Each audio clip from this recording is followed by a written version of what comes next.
ఒక ఆయన ఫోన్ చేశారు నాకు. ఆయన విజయేంద్ర ప్రసాద్ గారు ఫోన్ చేసి, ఆయన ఎప్పుడు నాకు చేయరు, సడన్గా ఈయన ఫోన్ వస్తుందంటే నేను ఎత్తితే ఆయన, సార్ నాకు చిన్న హెల్ప్ చేస్తారా అని అడిగాను. ఆడ కొడుకే రాజమౌళి పెద్ద డైరెక్టర్, నేను ఈయనకి ఏం హెల్ప్ చేయాలరా బాబు అనుకున్నా. చెప్పండి సార్ అన్న, మీరు నెక్స్ట్ సినిమా ఎప్పుడు చేస్తున్నారన్నాడు.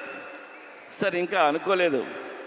సరే నువ్వు ఎప్పుడు చేసినా చేసే ముందు నాకు ఆ కథ చెప్తారా అన్నాడు ఆయన.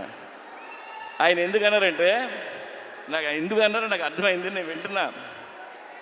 ఆయన మాట చెప్పారు, మీలాంటి డైరెక్టర్లు ఫెయిల్ అవ్వడం నేను చూడలేను.